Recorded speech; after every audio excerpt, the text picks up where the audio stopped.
Welcome to Codex, a history of video games. I'm Mike Coletta. And I am Tyler Hosby. And today we're going to talk more about Spider-Man games. I love Spider-Man so much, and I love talking about Spider-Man and Spider-Man video games especially. So, yeah, I'm pretty stoked on this. It's going to be a fun time. Yeah, it's going to be a great time. And I promise we're going to talk about your favorite Spider-Man game if your favorite Spider-Man game is Spider-Man 2. So a few weeks ago, we covered some earlier Spider-Man games. There's not a whole lot of greatness in there, especially those earlier ones. That 1980s, the Atari 2600 one, it's not that great. A lot of the games felt a little bit more like Double Dragon or Battletoads, kind of dressed up in a Spider-Man or Marvel Comics flair. Oh, there were a few gems in the 90s that were just, maybe gems isn't the right word, but like some okay games. But there weren't any real standout titles. There were some good ones for like comic book fans. If you're a fan of like crossovers and stuff, there are some good crossover things happening in the 90s for Spider-Man games. But the 90s were a great time for comic book fans. Things were really blowing up at the time. The big books were starting to do a bit more risky storylines like DC's Death and Return of Superman arc, which is pretty good, caused a huge uproar in pop culture when they actually killed Superman in, I want to say it was 1993. Yeah, it was Doomsday, right? Yeah. Yeah, it was big. It was like, it probably took, the whole storyline was really long. They drug it out for a long time because there's the death of Superman, and then there's the reign of the Supermen, and then there was the return of Superman. So yeah, it was a big deal that Superman had died, huge implications for comic books in general. This is now Codex, a history of comic books. We're going to stop talking about Superman. New show. But Spider-Man was doing pretty well in the 90s with these great edgy comic books and great cartoon shows on Saturday mornings. But the games that were coming out weren't that great. Some of them were okay. Nothing was really incredible. In 2002, though, and there's a little bit of overlap with what we talked about in the last episode, but in 2002, Spider-Man received a pretty big kick in the pants that changed how the public saw him. We had the Spider-Man movie starring Tobey Maguire, directed by Sam Raimi, came out in 2002.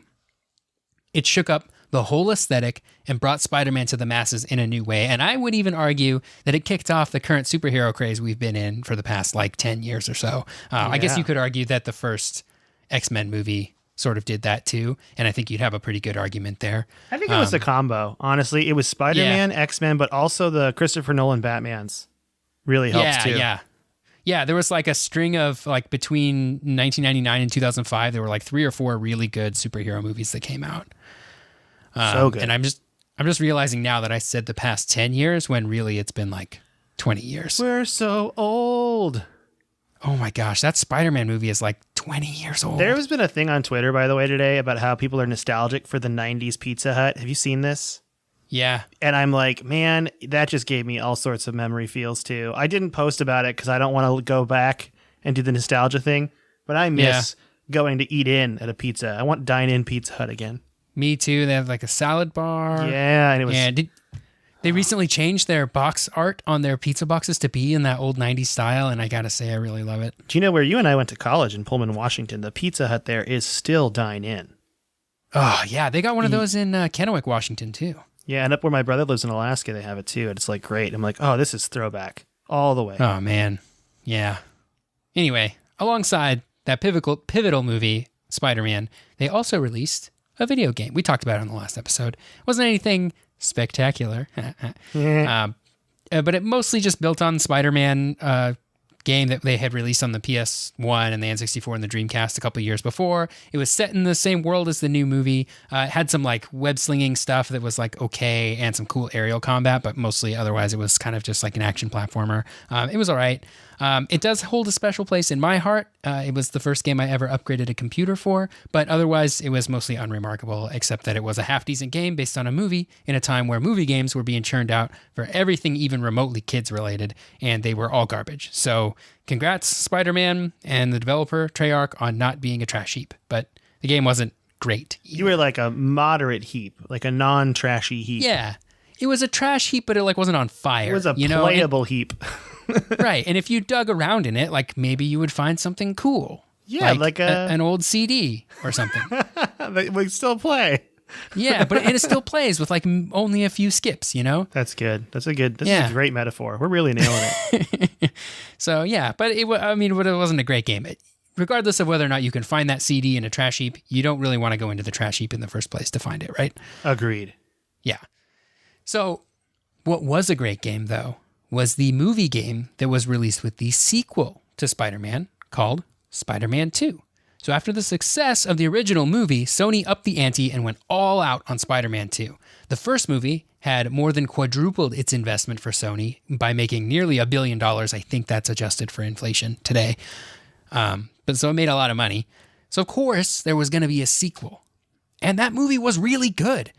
It was the one with Doc Ock and like Peter throws a suit away and he's like losing his powers. The hero song too that we talked about. Yeah. The hero can save us. That one. Oh, that's a great song. Chad Kroeger. No, it was not Nickelback. Yeah. It was just Chad Kroeger. And then the lead singer of Saliva, whatever that guy's name was. It was a duo. Yeah. Oh man, what a time! What a great time for new metal. Yeah, that movie was really 2004 is like peak new metal, isn't it? Oh yeah. Yeah. So I think some might still argue that Spider-Man 2 is the best superhero movie, and I think that's probably you probably could make a pretty good case there. But anyway, we're in the 2000s. So I was thinking about saying Punisher Warzone is the best one. Is that not what I think? Yeah, sure. I would definitely read your TED Talk on that. Best superhero movie. Oh man, that's so hard to... It's impossible to do now because it's just too many. And there's so many that are great. You know? Yeah. But the correct answer is, of course, Lego Batman. Obviously, the best Batman movie ever made.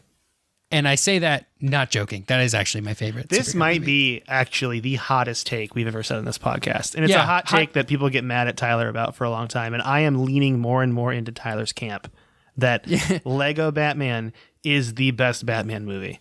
Oh, yes. I will 100% stand by Lego Batman being the best Batman movie. And I look forward to our inbox filling up with people telling me I'm wrong. Ready I'm for totally okay all with of the angry emails, and we will respond to them politely but aggressively. But firmly. Yes. Yeah. So anyway, in the 2000s, any big movie with even the slightest aim at kids had a video game released for it. And because Activision had the rights to the Spider-Man franchise for video games, they tapped their own development team at Treyarch, which, yes, that is the same Treyarch that would become famous for making Call of Duty games these days. They make the best ones, I think, now. They do Black Ops, right? I think so, yeah. Yeah. They did, I think their first one was Call of Duty 3, and then that would mean they did World at War and then I think they've done the Black Ops series since then. And then Infinity Ward did Modern Warfare and Ghosts. Yeah, and then there's another one. Sledgehammer does Call of Duty games now too, right? Oh, that's right. Maybe they did. Maybe Sledgehammer did Ghosts. Ghosts is the one that had like actually a really decent story that ended on a huge cliffhanger that they just openly admitted they're never going to do again. Oh, is that the one with Kevin Spacey? No, that was Advanced Warfare, which was, in my opinion, not that great. But bummer. Yeah, it's all good. Hey, this isn't a Call of Duty podcast yet. No, it's the history of comic books and the history of Call of Duty. Anyway, Treyarch made a good game. They made a bunch of Tony Hawk games too. So they were tapped to make the sequel to the first game. And what they did was, instead of making a standard 3D action platformer romp like the first game, and that's probably honestly, that's probably all Activision was really expecting from them. They were like, I don't know, make a Spider-Man game for the movie. It's going to sell like hotcakes and gangbusters, whether it's garbage or not. So just make something that's semi-playable and we'll be fine. But they chose to do something else. They chose to build what would become the blueprint for all Spider-Man games going forward, with a few exceptions, specifically the open world Spider-Man games. And I think you could say that Spider-Man 2 contributed pretty heavily to open world games in general. So we'll get to that in a minute of just what exactly is this game. Also heavenly. But also heavenly. I think both apply. You corrected yourself, but I think they both apply in this situation. I think I'm telling you. Yeah, I think you're probably right. You know what? I don't correct myself. Let's leave heavenly in there. Uncorrected. Okay. So there are a lot of versions of Spider-Man 2. Like I said, Sony and Activision spared no expense when it came to promoting Spider-Man 2, the movie. So the game came out Jurassic Park reference, by the way. Oh, thank you. The game came out on GameCube, PlayStation 2, and Xbox. That is what I would call the mainline game. That is the true game. It also came out on Game Boy Advance, the Nokia N-Gage, the Nintendo DS, and the Sony PlayStation Portable. It also came out on PC But strangely, that was a version made by a company called The Fizz Factor and is a completely different game from what Treyarch made for the big three consoles. We'll talk about that in a minute too. But most importantly, what I want to talk about here is that mainline game on the PS2, Xbox, and GameCube, because it was an open world game. It loosely followed the storyline of the movie, but it took place in Manhattan, and the game is a large, free roaming game. So this was in 2004, a few years after one of the most transformative games in the video game industry. 2001 saw the release of Grand Theft Auto 3. And after that, there was a huge explosion in open world games. Rockstar had cracked the code on that, and gaming was just forever changed after Grand Theft Auto 3 came out. Do you remember that? Those years after Grand Theft Auto 3, when suddenly everything was open world? Jak 2 came out a couple of years after Grand Theft Auto 3, and it was it was a Grand Theft Auto clone all of a sudden. Yeah, it was really fun. I was going to say, we're still kind of in the open world. Think about Ubisoft. Yeah. Assassin's Creed is just open world assassin games, Yeah. Yeah, that's all Ubisoft makes is these open worlds with icons on the map. Far Cry became another big open world one too. Yep. Yeah, Grand Theft Auto, it wasn't the first open world game. I'm sure there are plenty of people who would be well, actually, the first open world game was Ultima 4 or something like that. But it really just nailed open worlds. And I think a big reason for that was because of how fun it is to just drive cars around in Grand Theft Auto 3. It's so fun. And that's important because when you have an open world game, I think the most important thing to a good open world game is getting around that open world in a fun way. And what better way is there to get around an open world than by swinging on webs, Spider-Man style? So true. So fun. Yeah. So I think that's as long as you nail getting around an open world, the rest of the game can be kind of okay, and you're nailing it. And Spider-Man, they really nailed what it is to swing on webs. The fighting was fine, the story was okay. They did get most of the actors from the movie to come voice their characters in the game, which doesn't always happen. But yeah, the open world was just great because of how you got around. The physics were great. Your webs would actually attach to nearby buildings realistically, and then so what that resulted in was just really truly feeling like Spider-Man as you swung around Manhattan.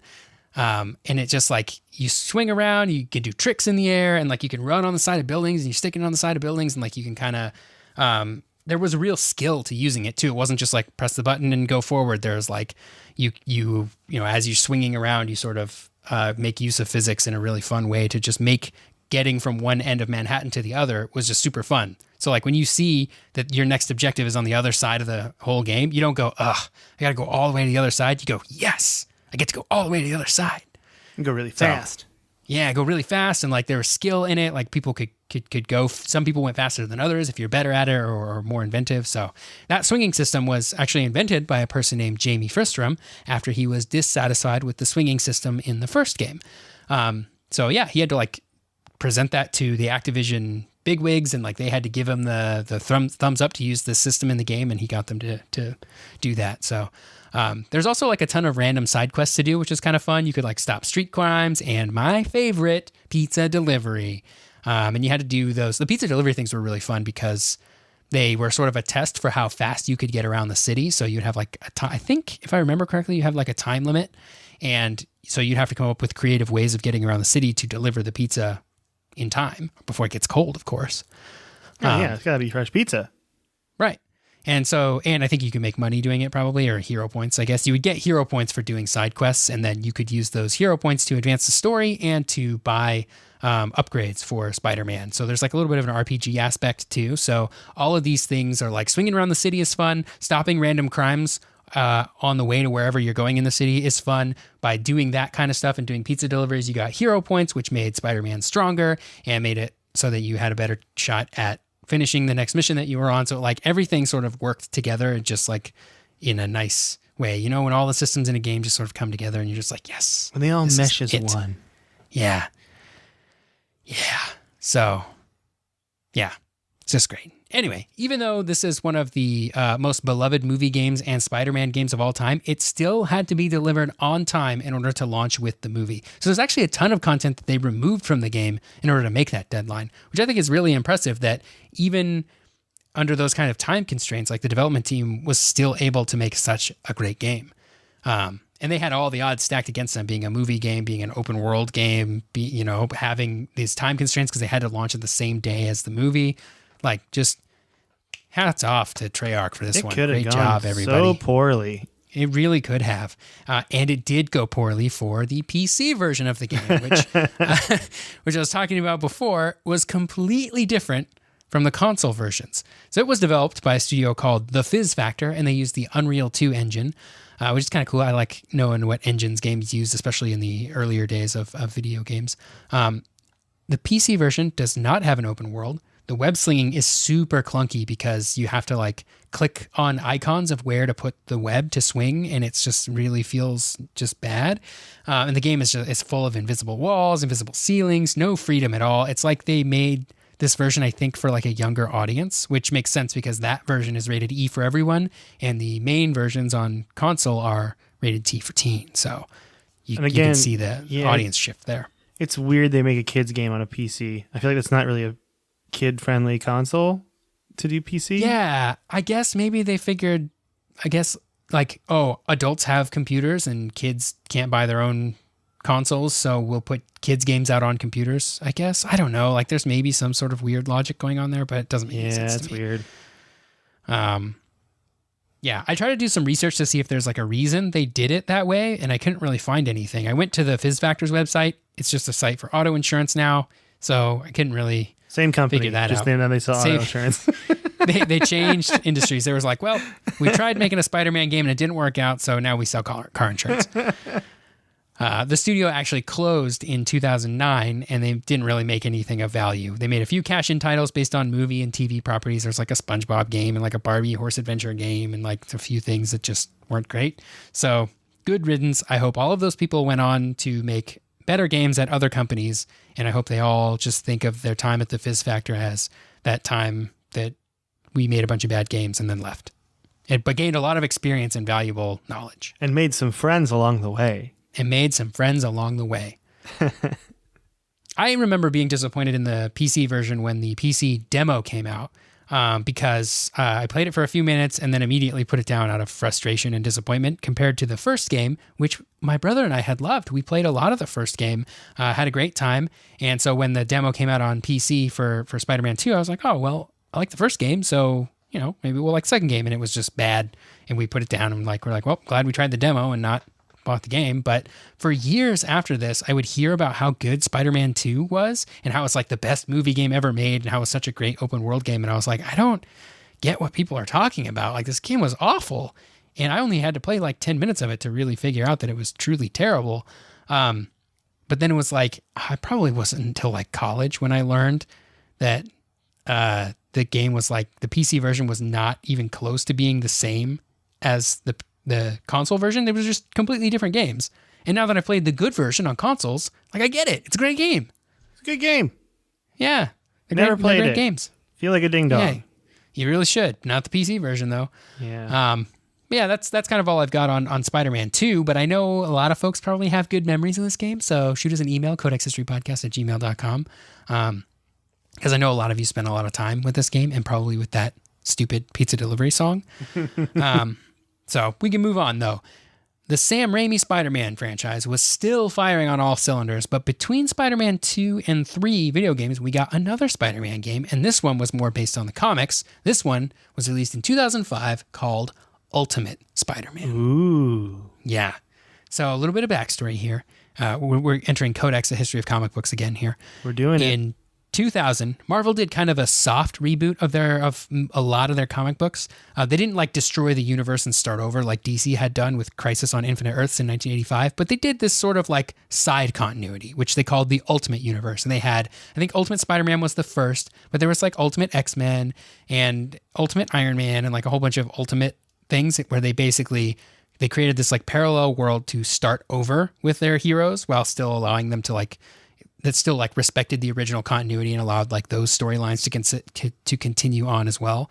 And so, like I said, Spider-Man was the first superhero to star in this new universe. And as a reader of those comics, it's really fun to see Peter Parker in high school again, because he's actually only in high school for not very long in the original run of Spider-Man.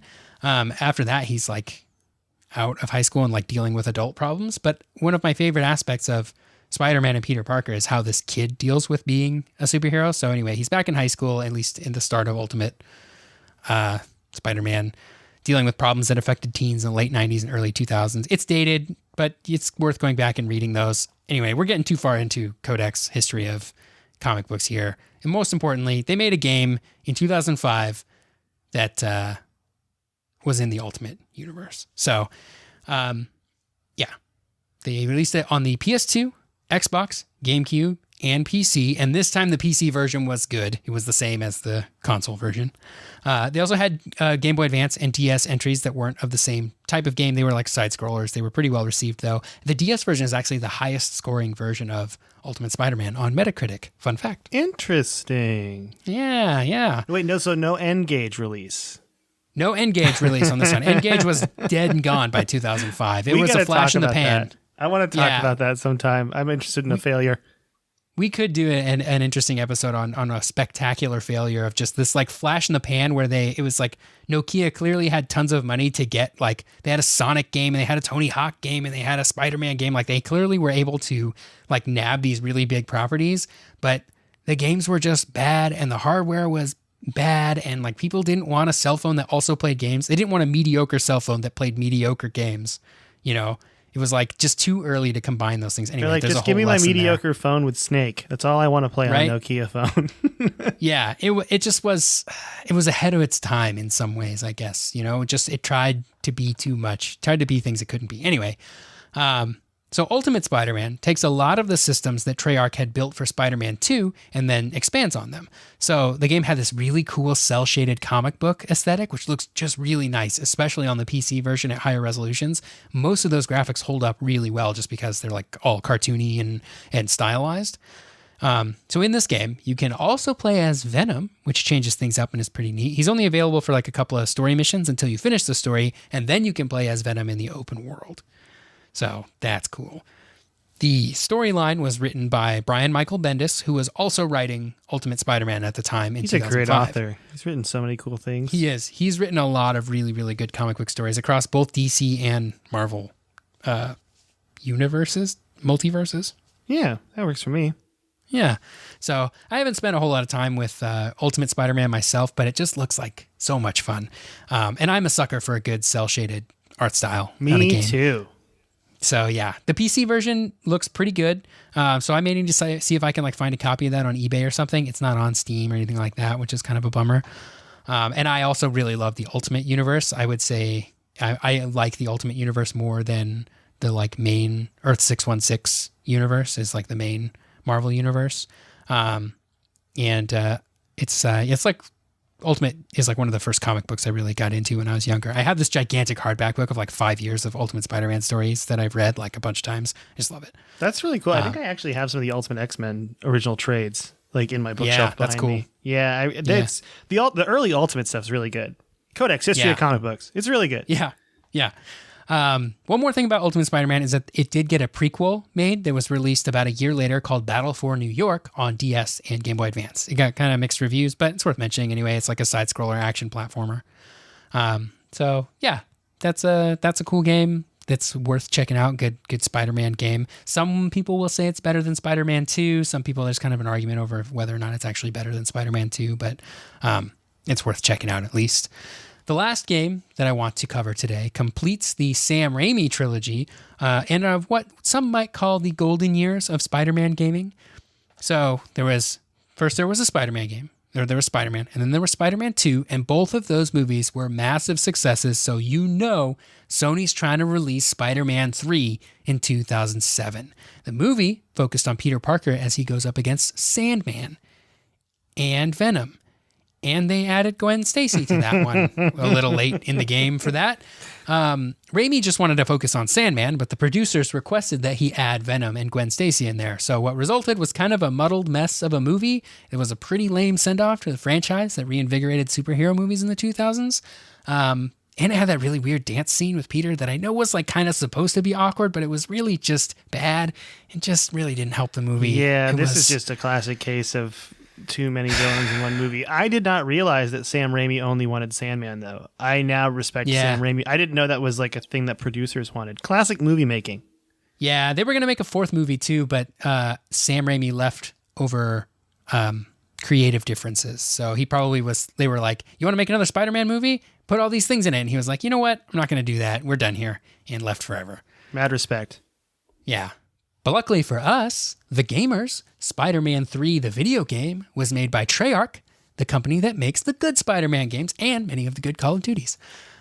So they've had a lot of practice by now with Spider-Man 2 and Ultimate Spider-Man, building on a lot of the same systems that they would use in Spider-Man 3. So Spider-Man 3 came out on May 4th, 2007, the same day as the movie, and there are 3 different versions of this one. There is one for Xbox 360, PlayStation 3, and PC, so they'd learned their lesson after the disaster of a PC game that Spider-Man 2 was. They made a separate version for the PlayStation 2, which is pretty late in the PlayStation 2's lifespan to be putting games out. 2007? Yeah, 07 was like well after the PlayStation 3 was out. But they made one for the PS2. They made one for, and then they made it for the Wii and the PSP. Those are all more or less the same game. With the PSP the Wii got some like motion controls, and the PSP got some, like, it came out a bit later, so it got like a couple extra game modes, I think. And then they also made a side-scrolling platformer for Game Boy Advance and DS. Also crazy that they were still releasing Game Boy Advance games in 2007, considering the DS had been out for 3 years by the time 2007 rolled around. So, yeah, this game is just coming out on everything. Yeah. And the PSP version was like way later. It was like 6 months later in October. So they added some extra stuff in there. But yeah, the storyline loosely follows the movie, with the symbiote suit being something that Spider-Man can use based on what mission he's in, kind of like how Venom works in Ultimate Spider-Man. Once you finish the game, though, you can put that black suit on whenever you want. And I think there are some like pluses and minuses to doing that. I'm not sure exactly what it was. But beyond Sandman and Venom, the game also features Rhino, Scorpion, and Kingpin in the 360 and PlayStation 3 versions. And then the PS2, Wii, PSP versions have like some different bosses. But those ones are a bit scaled down compared to the next-gen versions. And I do think it's a little bit of an oversimplification to say that it's mostly just the second game with the story of 3 and some extra features. But that's okay. The PlayStation 2 was pretty old by then, and even if it ended up just basically being a remake of Spider-Man 2, that's still a pretty good game. Most of the reviews did point out that the story for the PlayStation 2 version was shorter and the graphics were a little worse than the previous game, though. So, I don't know, maybe it's not better to get that one than Spider-Man 2. But the Wii version is just not good. It's the PlayStation 2 version with terrible, like, motion controls, and this was like the peak of bad motion controls just being slapped onto every game. Yeah. So actually the website Screw Attack, which I'm not sure if that still exists anymore, they named the Wii version the 7th worst superhero game of all time. Number 1 was Superman 64, of course, because everybody knows that tops the list of worst games of all time for many people. But certainly the worst superhero game. Also worth doing on a worst games of all time episode, which I've been debating doing. Yeah, it's not a bad idea. The problem with the worst games of all time is there's a lot of games that are really bad, and the reason they're bad is because they're very, very offensive and upsetting, and I would feel remorse not including them, but at the same time, we are like trying to be a little bit more friendly, so to speak, like not family friendly, even though we are, but just like keeping it clean, Yeah, and I don't know. We do our best. Yeah, we could try. I'm thinking about it. I'll let you guys know. You'll find out when it's in the feed one day. So we'll think about it. We'll get back to you on that. So yeah, I think they added some like cool open world stuff. Like I think there are some gangs in the game that like take over different territories, and you have to like you can like take back territory for New York City Police Department, which is like kind of cool system that's in there. But overall, it was like more or less just the Spider-Man 2, but updated to be Spider-Man 3. And also it's on Xbox 360 and PlayStation 3. So they upgraded the graphics a whole bunch, and like it's still a pretty cool open world game. Yeah. So that's all the Spider-Man games that I want to cover today. I think that's a good place to leave it for now. The Treyarch Trio, as I'm calling it, that covers even though they made more than 3 Spider-Man games, I think the Treyarch Trio kind of covers those early years of open world Spider-Man games.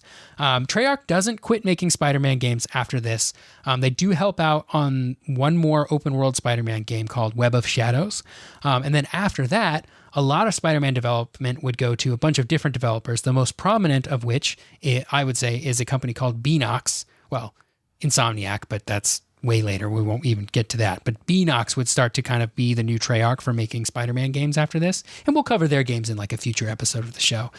They made some open world Spider-Man games, but they also made a couple of like linear action adventure games like Shattered Dimensions and Edge of Time.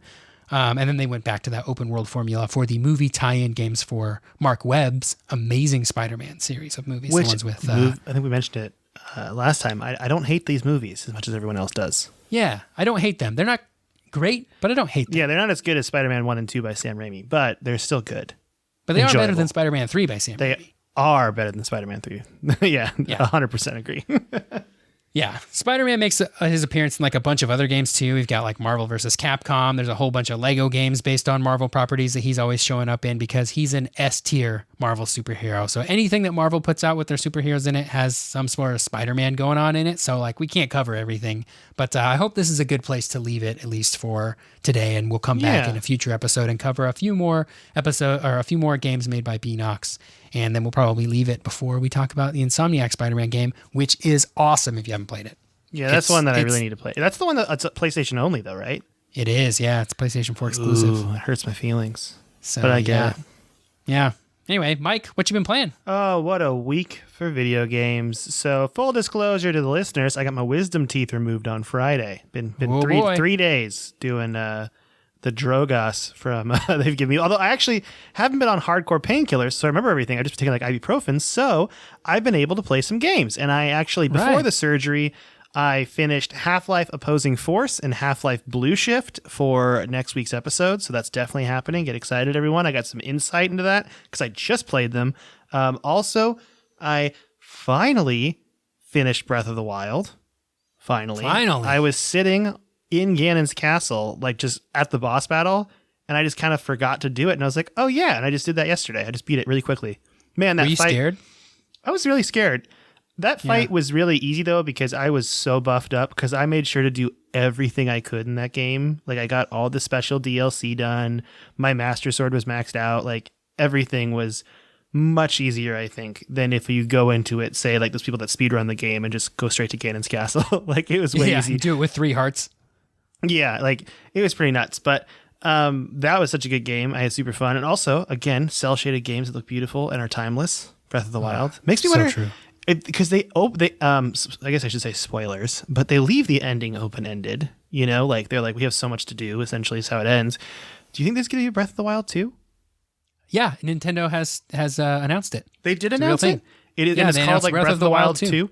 That's what it's called now. I hope they call it something different when it finally comes out, but that's what it's called right now. They're calling it Breath of the Wild 2. Yeah, because they don't really do a lot of 2s with Zelda games. You know? So I'm excited, though. I love it. And I'm super excited for whatever comes next. That was so fun.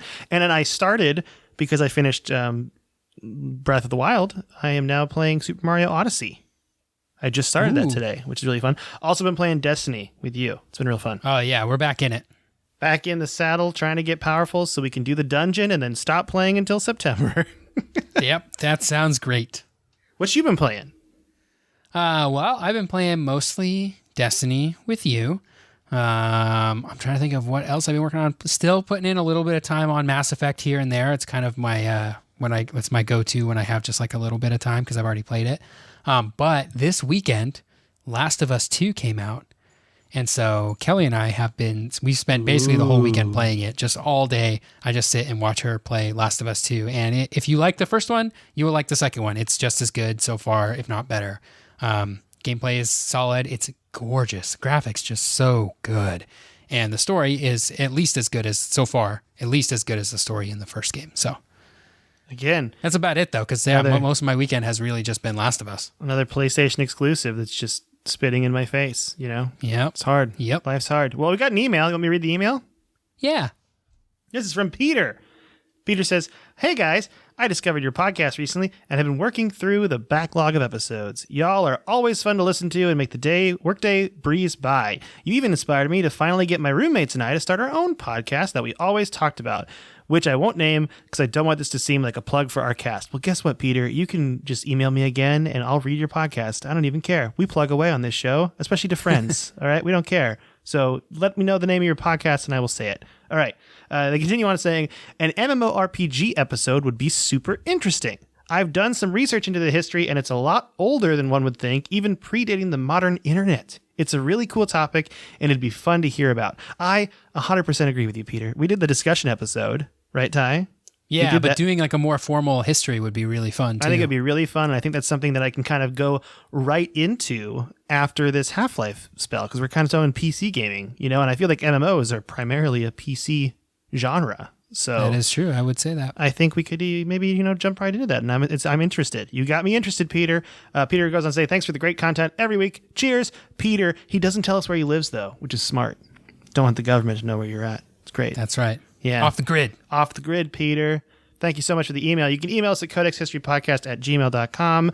Also, you can rate and review us on Apple Podcasts. We hit 70 ratings on Apple Podcasts. Yeah. Which is about 68 more than I thought we would receive. So that's great. And I thought those two, one would come from your mom and one would come from my mom. Exactly. We're thinking identically. That's great. But you could review us there or wherever. I think you could also just tell your friends about us. That'd be cool too. I mean, we're here, and we don't really do any advertising for the show. We just want people to listen to it at their leisure for funsies. So with that, I think that's it for the day. We're all done. So next week, we're going to jump into a little more Gordon Freeman and some Valve talk. Very excited. I'm excited too. You want to say bye to everybody, Tyler? Yeah, goodbye, everybody.